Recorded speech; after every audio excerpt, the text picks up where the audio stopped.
Yeah.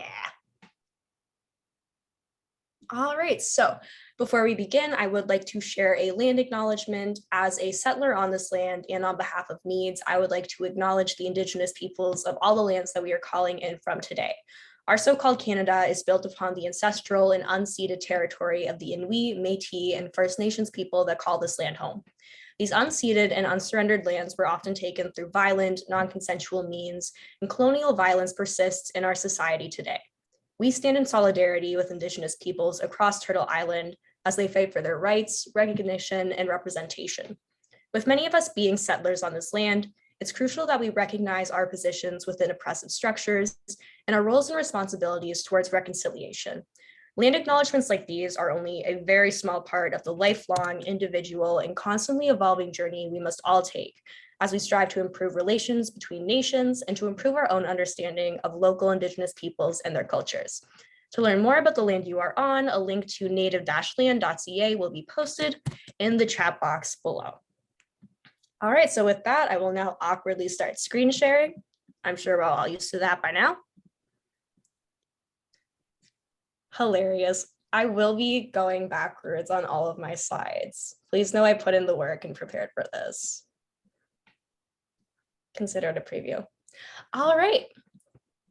So hello, everyone. Thank you for being here with us today as we discuss NEADS National Advocacy Campaign, Accommodations and Accessibility, and the importance of disabled student advocacy with NEADS Research Consultant and disabled PhD student Elizabeth Mohler, and our special guest, Julia Denley of UVic Society for Students with Disabilities. We will also be announcing NEADS super top secret project at the end, so I hope you stick around for that. I also hope I don't spoil it because it's not unlikely. So for those of you I have not yet met, I'm Carly Fox, she, her, L. I'm NEADS Communications and Partnerships Director. I'm also a disabled student myself, and I'm going into my third year of international development and globalization at UOttawa. All right, so a bit about the campaign. NEADS Back to School National Advocacy Campaign aims to provide disabled students a platform to voice their opinions, concerns, and experiences throughout the fall 2022 term and onwards. As vaccine and mask mandates lift and hybrid options are rolled back, many disabled students have voiced anxiety and frustration as they're forced into unsafe, inaccessible environments. NEADS has asked disabled students to provide written submissions detailing these experiences for an ongoing social media campaign and culminating final report. This campaign aims to raise awareness of the barriers and ableism disabled students face, to provide a platform for disabled students to express themselves, to provide peer support and connection, and to show post-secondary institutions that they cannot proceed with these plans without significant pushback. Submissions are accepted on an ongoing basis, and I would love to get your thoughts through emails, DMing NEADS social media accounts, in the comments, throw a rock through my window, it's okay. So why a campaign? As disabled students began to prepare for the fall 2022 term, many of them voiced their concerns to NEADS, and many of them voiced how alone they felt. And because of NEADS' strong connection to the disabled student community, we were able to identify that clearly students were not alone and that they were up against very similar barriers all across Canada.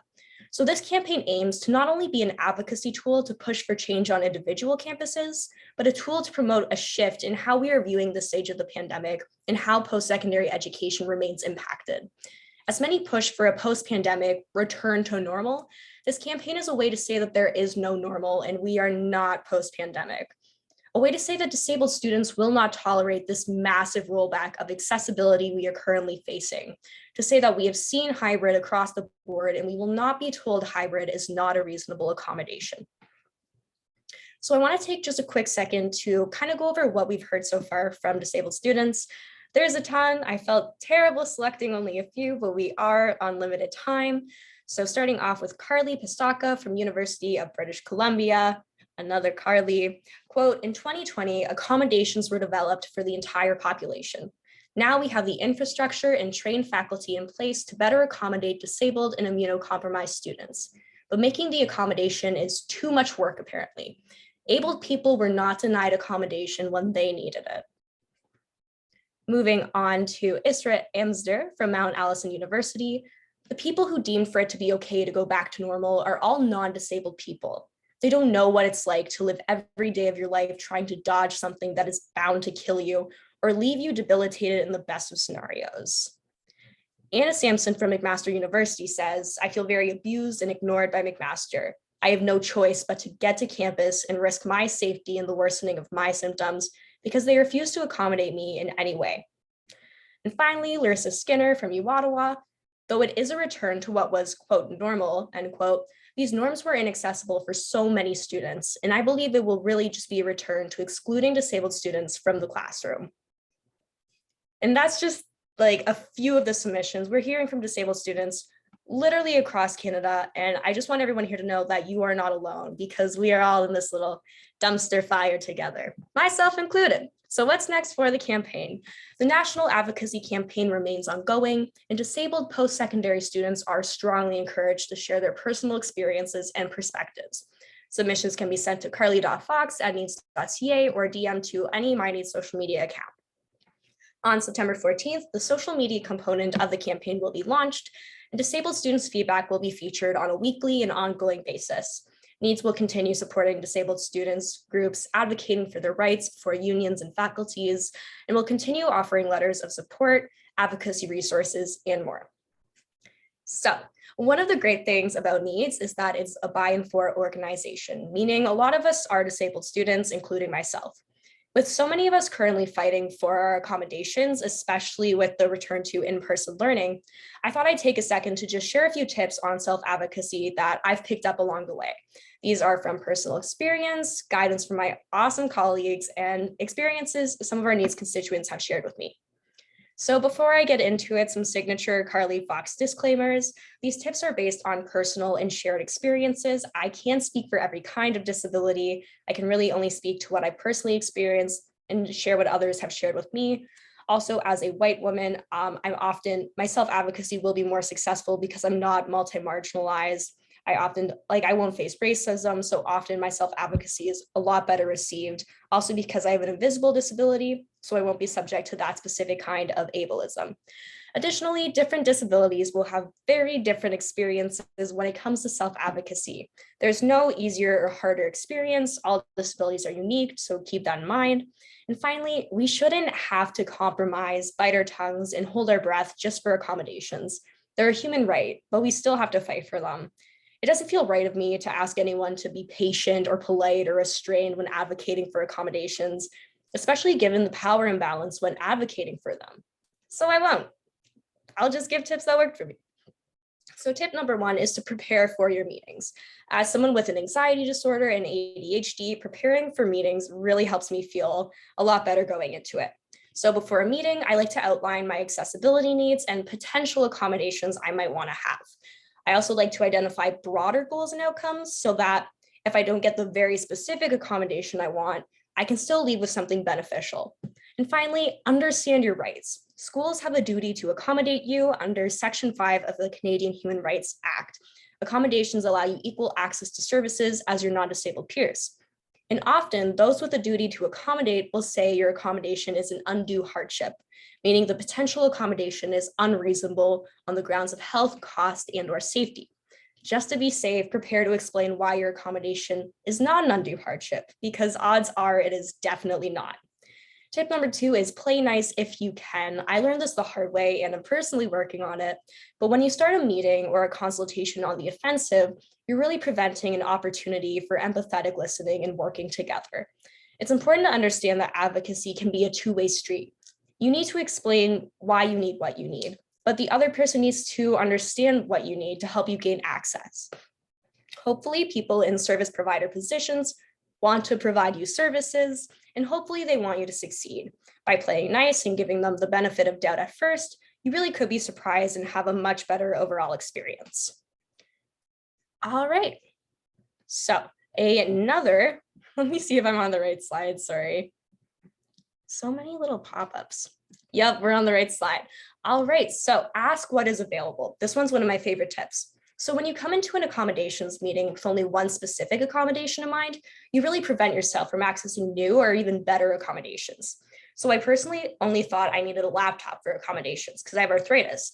But by asking my learning specialist what was available to me, I learned I could have an ergonomic chair and desk, close proximity and barrier-free classrooms, and extra time in word processors for exams.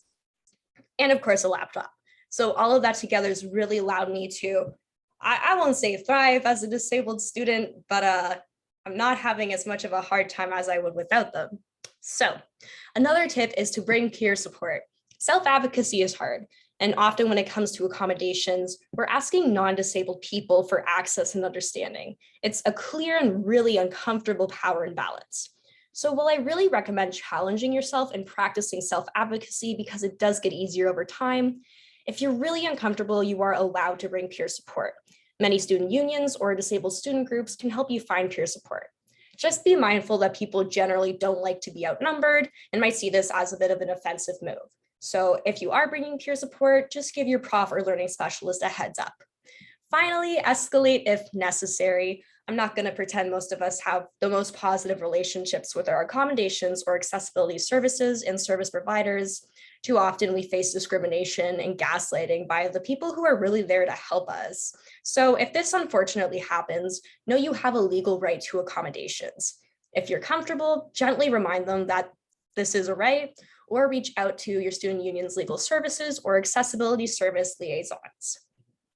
All right, common self-advocacy situations. From personal and shared experience, I wanted to explore 3 common situations where self-advocacy can be a bit trickier when accessing accommodations.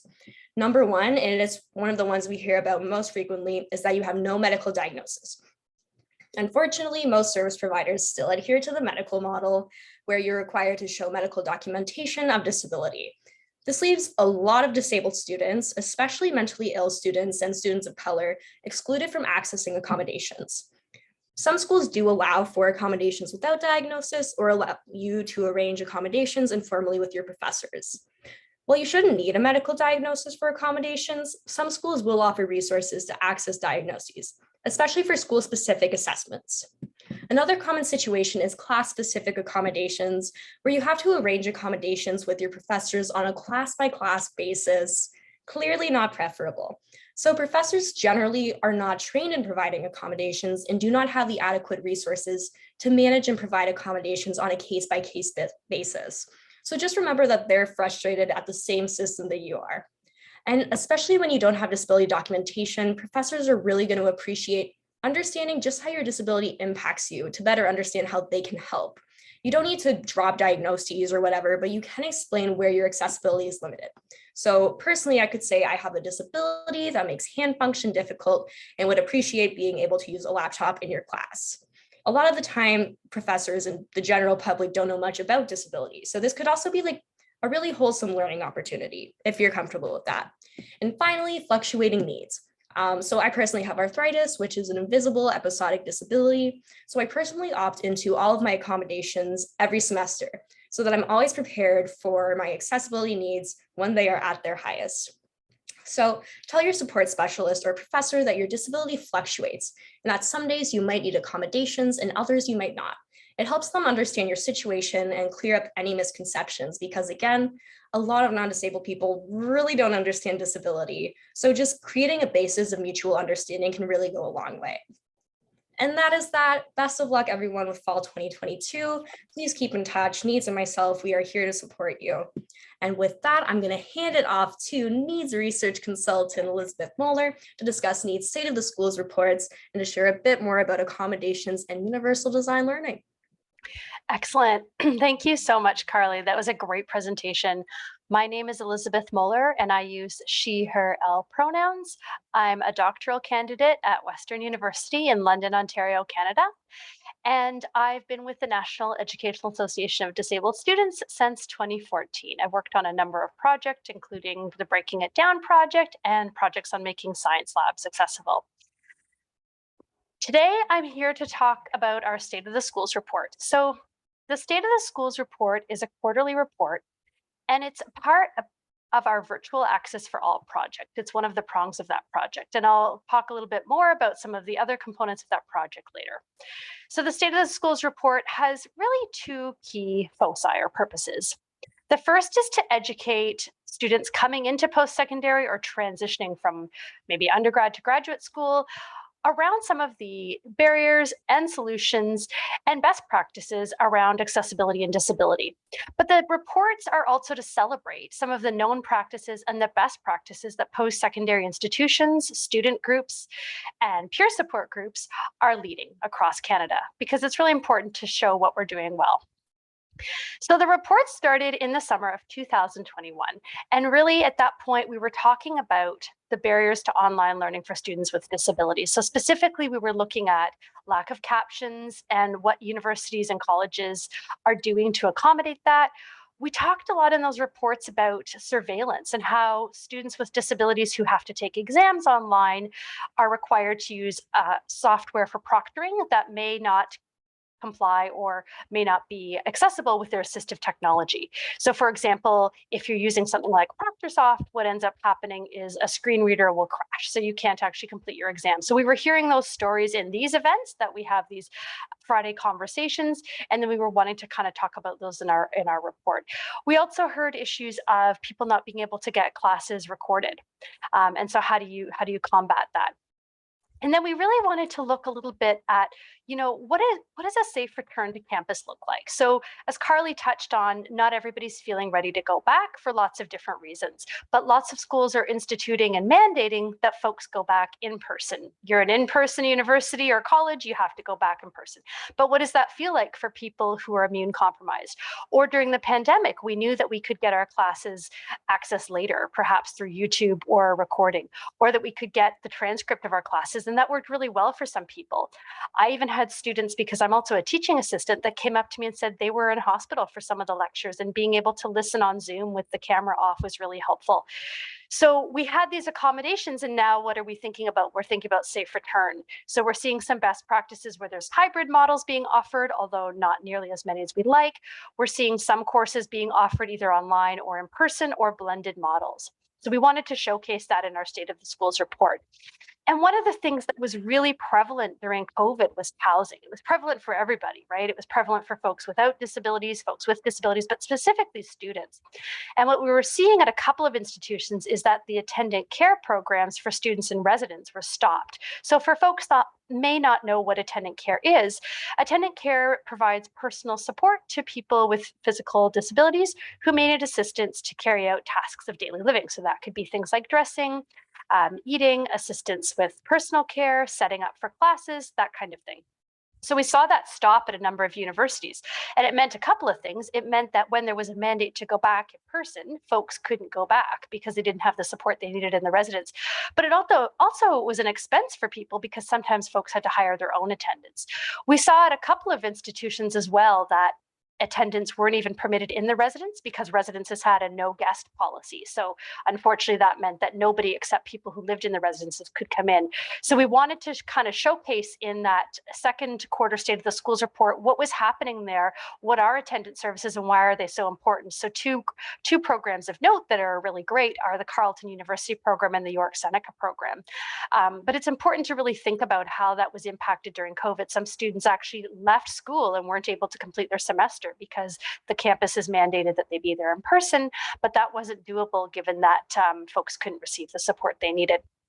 So kind of related to that is accessible and affordable housing. So anybody that's lived in residence knows the battle and the challenge of trying to get into residence. And then if you have a disability on top of that, the additional challenges. So what we were seeing when we did the research for this next quarter report was that there was, number one, this need to be a full-time student. So for lots of us with disabilities, that's just not always possible. Maybe we're adjusting to our degree or our diploma, and so we're taking a reduced course load, or for medical reasons we have to. So that might preclude folks from being in residence, or there's only so many spots, and those are for first-year students. So what happens when you're a second-year student? So again, we really wanted to showcase some best practices around residence. So University of Victoria, University of British Columbia, where they're doing things to accommodate second, third, and fourth-year students, as well as grad students.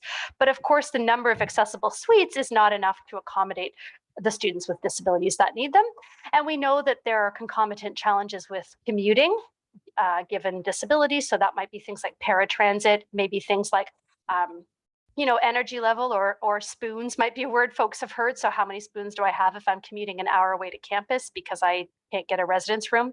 So we really wanted to, again, highlight what some of those challenges are, not in the way of shaming and blaming, but really as a way to call attention to some really important issues.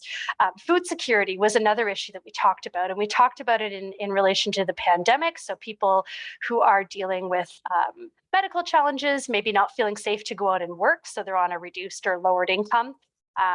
And as a result aren't able to purchase healthy and nutritious food. So there are some great programs, and we have those listed in our most recent State of the Schools report that really talk about what are campuses doing to address that. So Lockers of Love is one. I just love the name, Lockers of Love, out of McMaster University, and folks there are doing a program where people can anonymously go get some healthy food if it's needed, as well as, of course, UVic, and there's also a food program starting up at Western as well. So really, these are kind of to combat some of the challenges that people have in accessing food, because we know how expensive tuition is. I also just wanted to draw your attention, and I promise I won't sort of go through every single thing in the report because you can read them, but peer support is so critical. And Carly was quite accurate in her talk when she said, that a lot of the folks that provide our accommodations are folks without disabilities. And so peer support is this really beautiful thing that sort of blossomed over the last 10 to 15 years to help people feel like they're heard and understood and validated, and for collective advocacy. So Carly talked about advocacy. So collective advocacy is when we come together as a group to talk about a concern and to raise awareness about a concern or an issue that we're facing. So one such example from my own experience at Western University is the issue around masking. And so thankfully, Western has decided to go back to a mask mandate, but there was some concern that wasn't going to happen. So collective advocacy is when we come together. And so peer support's a really beautiful way to sometimes just get some advice, bounce an idea off of a peer and say, I'm struggling with getting this accommodation, or to come together and work on an issue. And it's a really nice way to work in solidarity with your peers. So those are some of the issues in the State of the Schools reports. They're up on disabilityawards.ca. I do encourage you to read them if you have time. And I wanted to share, when I was thinking about advocacy and what to talk about today, I thought I would kind of start backwards. So we're on a backwards theme today, I think, because Carly mentioned that she was starting her slides backwards. And I want to think about the teacher or the instructor. So I'm a teaching assistant in my program. You're required to be a teaching assistant as part of your graduate program. So I won't today get into the challenges of being an employee and a student and how that all taps into accessibility and how accommodations aren't always provided for students or employees.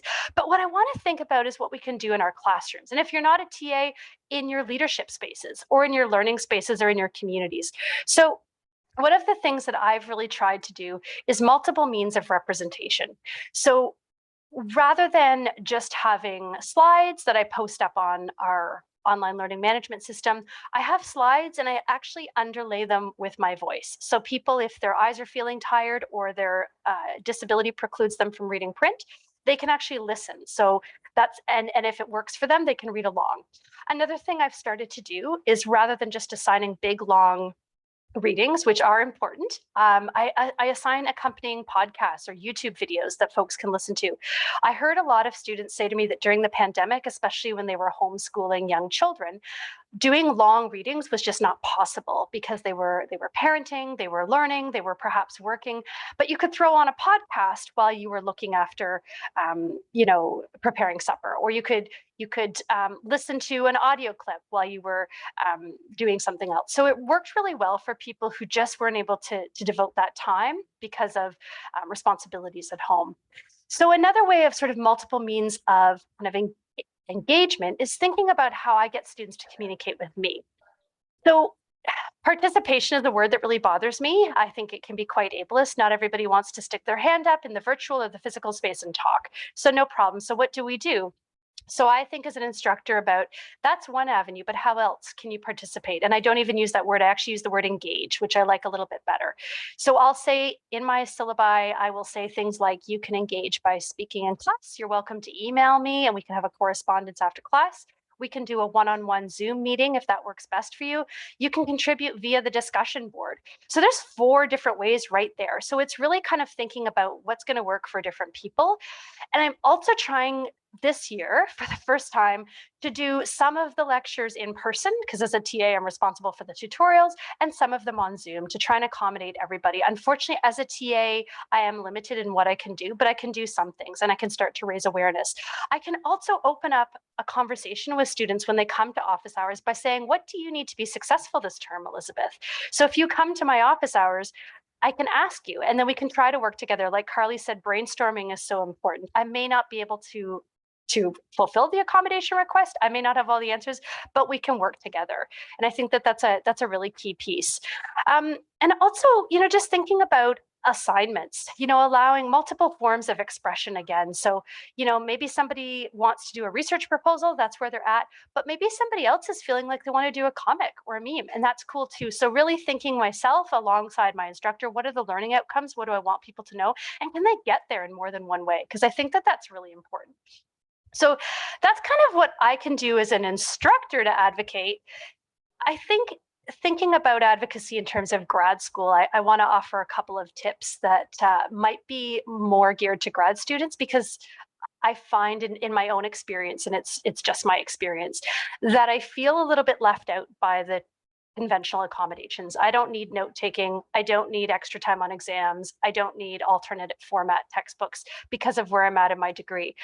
But here are the things I do need. And so this is where, again, the brainstorming piece comes in. So as a grad student, I think having a really good rapport with your supervisor is important. It sounds cliche, but from day one, having that conversation about, I'm going to need an RA to help me in the library, or a research assistant to help me in the library, because I'm still going to need to navigate some of those inaccessible databases or print text. Or I'd like to go to conferences. Can we brainstorm? Is there somebody in the lab that we might be able to think of who could come as my support person? So having that open, honest dialogue with your supervisor, and also your department chair. So like I mentioned, in my department, being a TA is mandatory to get your funding.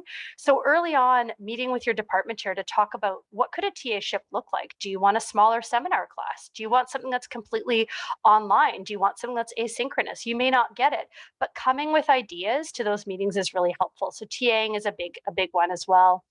And I think, the other thing about grad school is there's so much that happens outside the classroom that we're expected to do. I won't get into applying for Tri-Council funding today, but again, brainstorming the kinds of things that you might need accommodations for, and then thinking through strategies. So for me, I applied for Tri-Council funding. We had an undergrad student in our lab that was able to support me with that application process. So again, that open and honest conversation with the supervisor was really helpful. And I think the thing about grad school is it's a lot more flexible in some ways, but it also means that accommodations are a lot more tricky. So we don't have that sort of buffet style that we can pick from. So we need to have those really open and honest and collaborative conversations. I think just in the interest of time, I'll pause there, but I just wanted to say thank you, Carly, for inviting me to speak today. And I'm hopeful that some of the tips that I've shared and a little bit of the information about the state of the schools was helpful. Elizabeth, you are the coolest, like literally the coolest. I love working with Elizabeth. Every day is such a fun day. Anyways, event. Thank you so much, Elizabeth, for that awesome presentation. I will now invite Julia Denley, Chair of UVic Society for Students with Disabilities, to give a presentation on the importance of disabled student advocacy. Really hyped for this one. Thanks, Carly. And Carly's going to be kind of the screen share for me. So let's just wait for that to come up. Awesome, thank you. So can you hear me okay? Nice. So yeah, thanks for having me here today. I love doing things with the NEADS team, and I'm looking forward to sharing some information about disability advocacy at UVic. So next slide, please. So since I'm calling in from somewhere else than other folks, I just wanted to take a moment to acknowledge the territory I'm joining from today. So I acknowledge with respect the Lekwungen peoples on whose traditional territory the university stands, and the Songhees, the Esquimalt, and Wasanich peoples whose historical relationships with the land continue to this day. And in making this acknowledgement, I commit to walk softly and mindfully on this land and work to uphold decolonization and Indigenous self-determination. Next slide. So I figured I should share a little bit about who I am and the experiences I come from. I use she, her, elle pronouns. I am a neurodivergent, chronically ill, disabled queer settler living on Lekwungen lands. I live with ME/CFS as well as Ehlers-Danlos syndrome and a few of its common comorbidities, including craniocervical instability and recurrent spinal CSF leaks, all of which basically means I live every day with severe pain, fatigue, and an inability to be upright, leaving me bedbound most of the time, which is also why I'm not on camera today. And thanks for NEADS for always being so accommodating when you have me speak. I really appreciate that. I'm an undergrad biology student at UVic, and I've been involved with the SSD for the last 4 years, and I'm currently the chairperson of the SSD overall, as well as co-chair of the UVic Access4All campaign, which I'll talk about in a little bit. Next slide. And also, sorry, I noticed Elizabeth said that I'm cutting out a little bit. Am I cutting out for everyone or? Okay, sorry, hopefully, is it too bad or? I'm sorry, I'm on data. I was hoping that would make it not be an issue. But so about the UVic SSD. The SSD is an advocacy group for UVic students who self-identify as having one or more disabilities. Our goal is to reduce the barriers faced by students with disabilities in all aspects of student life and to promote full inclusion in academic and social environments. So the self-identification piece is fairly important as there are many barriers to getting a formal diagnosis, as Carly mentioned, and we try to be quite a broadly inclusive community. And yeah, you can go to the next slide now. Thank you. All right, so in terms of the services we offer at the SSD, we offer various programs, events, and also monetary supports to our community members. We have a food security program, which is one of the programs we get the most positive feedback about. I'd really encourage other disability student groups to consider starting a food security program if you have funding to do so, and I'm happy to answer questions about ours or anyone who's interested. We also have a funding support program to help students with purchases relating to accessibility, such as things like power wheelchairs, which are often really unaffordable and hard to get covered by the province, scooters, braces, classes, anything to do with accessibility. We also have a bursary for UVic's Learning Assistance Program, which helps students with costs from services such as tutoring, note-taking, and working with a learning strategist. And we're piloting 5 peer support groups this semester on the topics of autism, learning disabilities, chronic pain, invisible disabilities, and mental health.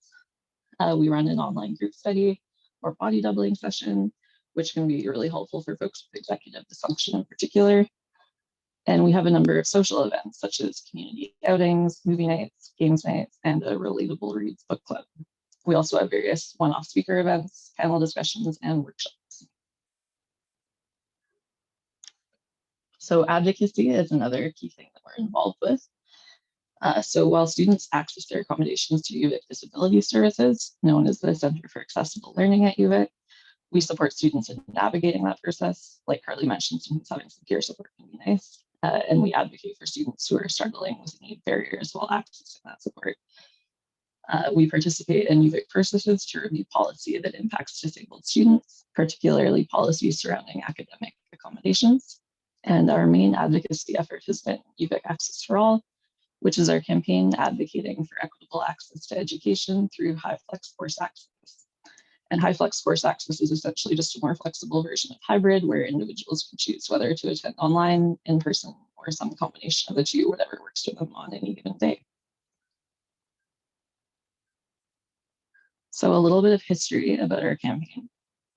We started it in the spring of 2021 in response to UVic moving towards a return to in-person learning for that fall. We and many other disabled students at UVic were really troubled by the plans to return to solely in-person learning, especially with COVID still present as a significant threat, and a threat that disproportionately impacts disabled and immunocompromised folks. And even beyond those groups of people and outside of a pandemic too, many others really benefit from flexible course access, including people who have multiple responsibilities outside of school, such as work or being a parent or caregiver, and also international students often benefit from high flex course access. We held a panel discussion in the summer of 2021, where we explored perspectives on equitable access to higher education, including like focusing a fair bit on the benefits of online classes for folks with disabilities. And also just to be very clear, while we often focus on the benefits of online course access, we know that doesn't work for everyone. It's just that in-person learning is what's already available most places. So we focused our advocacy on where the accessibility is currently lacking in terms of not having high flex course access. So we had meetings with various UVic administrators, all the way up to the president and vice presidents of our university. So initially in our conversations with UVic admin, we were told that while high flex course access sounds nice in theory, in reality, professors just wouldn't go for it. So the admins were kind of like passing off responsibility to professors. But so then we went and started talking with folks from the Faculty Association and learned that the main concern among professors wasn't online course access itself most of the time, but rather legitimate fears of the burden and extra work being placed on professors, many of whom were already burnt out from teaching during a pandemic. And so many professors do support high flex course access, at least to some extent, as long as there's adequate TA support and then funding for that support, especially if you think of classes like a seminar where there's a significant discussion component. It's really hard for a professor to facilitate the in-person discussion and an online one at the same time. So a TA could be really helpful for that. So we ended up writing a joint letter to UVic with the Faculty Association last fall. But unfortunately, UVic returned to in-person classes with very few options for online access or remote attendance. So recognizing that ultimately there would need to be provincial funding for post-secondary institutions to broadly offer high flex course access, we started to meet with politicians back in January. So we met with BC MLA Grace Lohr, as well as BC's Parliamentary Secretary for Accessibility, Dan Coulter. And while they were encouraging about our work, I don't think this was a top priority for them, unfortunately. So just means we'll have to keep advocating for it. And then we also had a few volunteers organized 2 walkouts in the spring, which were great to get some more attention for our campaign. And then throughout all of this, we were engaging with media too, just to try to raise the profile of our campaign. And next slide. So in terms of what our campaign is doing now, our primary focus in the short term is just helping students cope with the current lack of accessibility. So in the spring or summer of last year, UVic installed a recording technology, Echo 360, in over 100 classrooms. And the technology is like actually available in any room if you have a laptop. So there's no technical reason for profs not to record their classes. And there's like workshops they can go to learn how to use it. But UVic doesn't mandate that profs record their lectures. And sadly, despite the technology being available, many profs just don't record.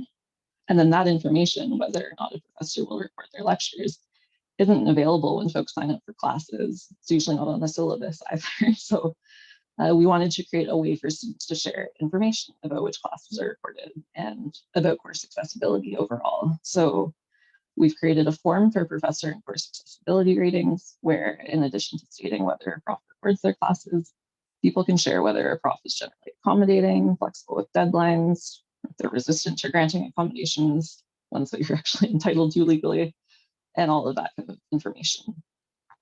Our campaign is also supporting Mask Up UVic, another student group on campus that's distributing N95 masks and COVID test kits from the Red Cross to try to increase masking and testing rates among the UVic community.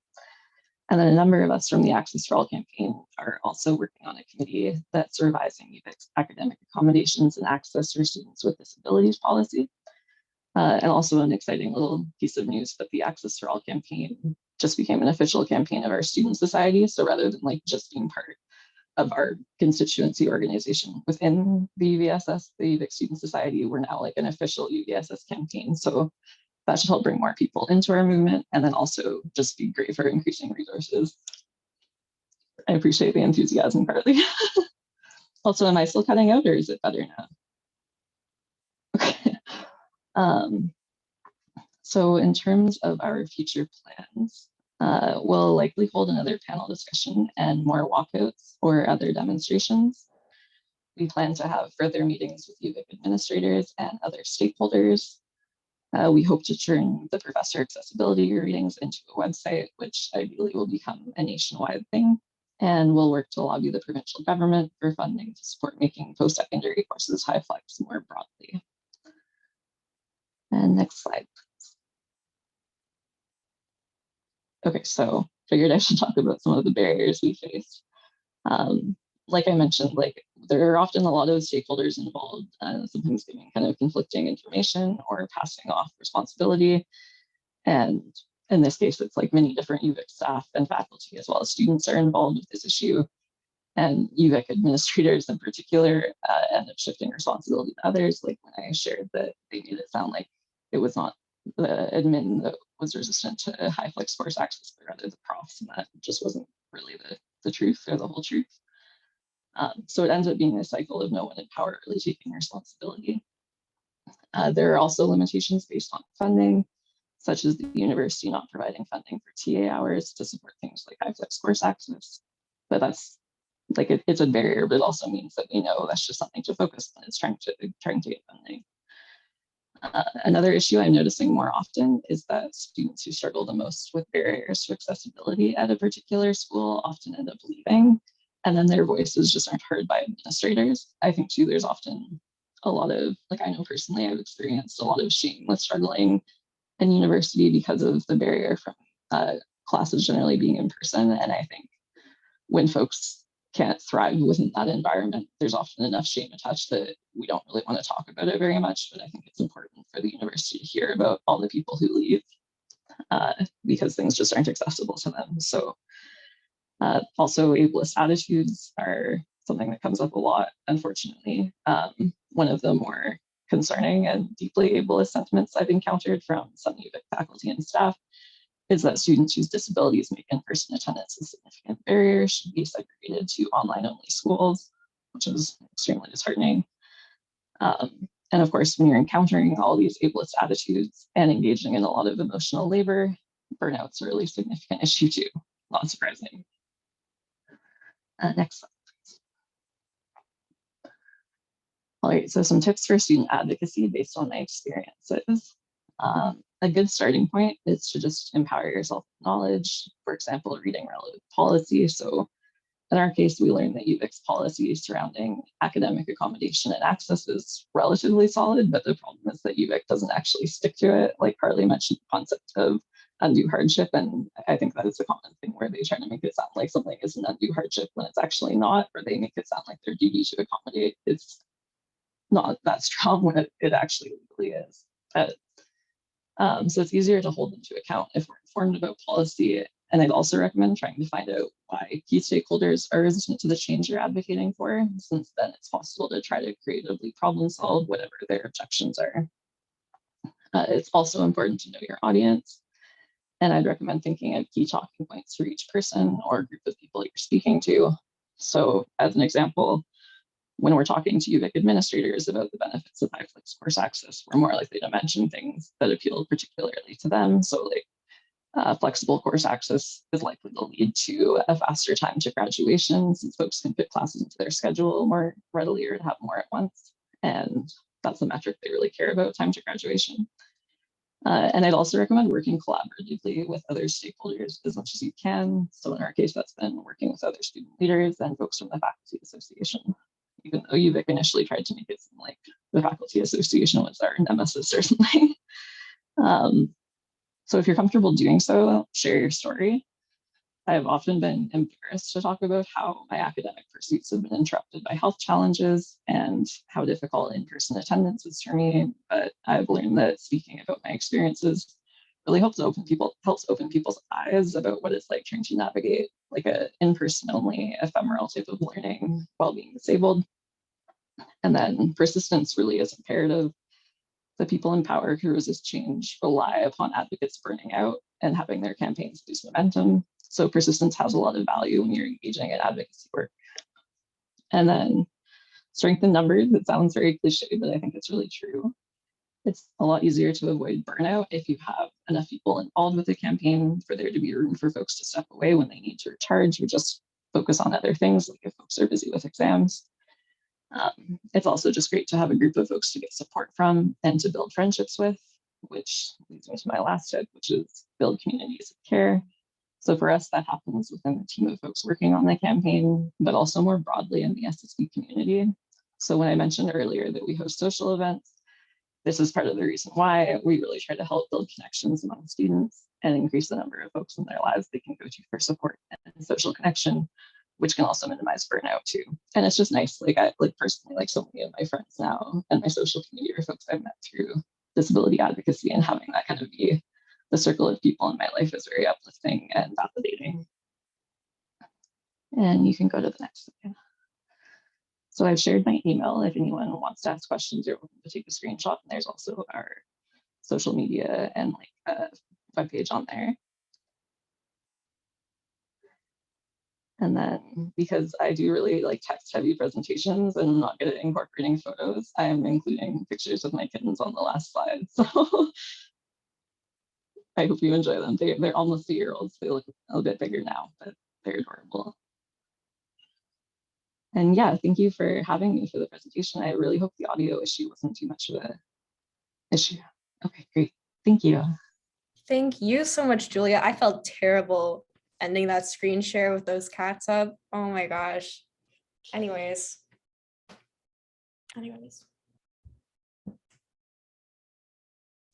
Elizabeth Mohler, Carly, how are you I have a feeling? question for you. What's up? Okay.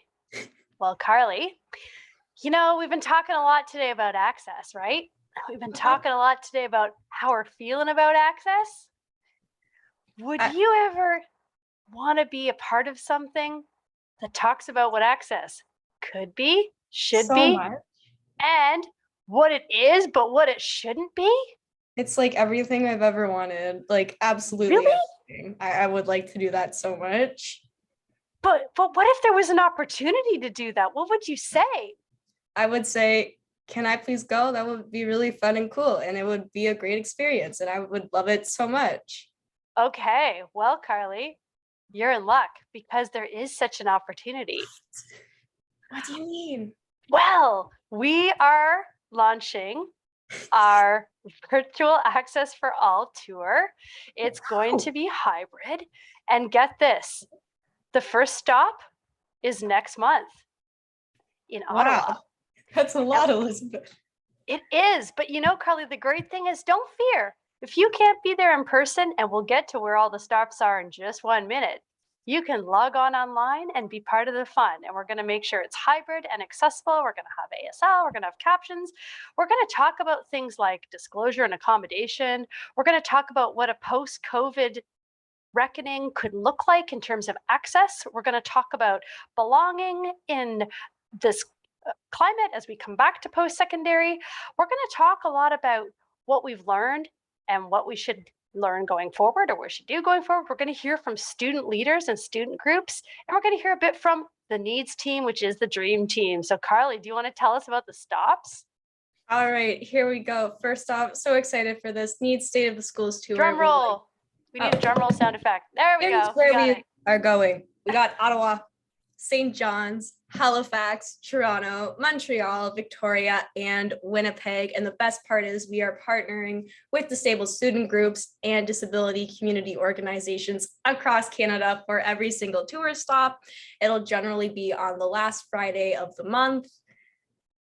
Very excited, and I did not spoil this once, so that is very exciting. I almost did, but you know what? I didn't. Nice. Isn't that great? That's great. Frank, any fun words about the tour? Frank, you might be muted because I'm not hearing you if you are speaking. Sorry, I was just trying to clap there. I was applauding. I didn't. Oh, you were applauding. Okay. I'm applauding. I should have tried a different emoji. I'm so excited about this. This is going to be incredible, and it's going to be so inclusive. And I'll let you carry on here, but it's just a great way to end our week, basically the first week back at school for the fall semester, right? I mean, what an exciting initiative. Yeah, I think one thing that Carly said that I think is really important about this tour, well, I know, is that, you know, we've talked about it a few times where folks that are kind of helping us determine our accommodations don't have disabilities. So that's why it's really important that we're partnering with disability organizations, with, and all that good stuff. Nothing about us without us. We're going to also be featuring some speakers from the NEADS team, so stay tuned, as well as we're going to be featuring an opportunity for folks to have some guided discussion and facilitation. And don't worry if you're thinking, but how's that going to work? I'm going to be virtual, online. We're going to make it work. So Carly, any last words? Truly, a lot of people are like, hybrid's too hard. No, it's not. And I will. It's not. Or I will die trying. that feels like a good way to wrap that up. Also, whoa, Julia Denley from UVic Society for Students with Disabilities is going to be one of our host partners. Whoa. Whoa. Okay, I'm done with that announcement. Anyways, we're going to do closing remarks before I do something more embarrassing. Thank you everyone for joining us today. Our contact information will be available in the chat box, as well as links to our social media. It's going to be like an avalanche. I apologize in advance. All right, she's in there. Obviously, NEADS has a lot going on and coming up, so make sure to follow our social media and sign up for the NEADS letter so that you don't miss a thing. We'll be announcing the full State of the Schools tour lineup and our virtual Access4All webinar series lineup in the coming weeks, and we hope to have you at our events. I'll also be sharing a link to our event feedback form. We're always trying to make our events as relevant and meaningful as possible, and all suggestions are welcome. All right, a few more links, and with that, Frank, you can end recording if that's all good with you.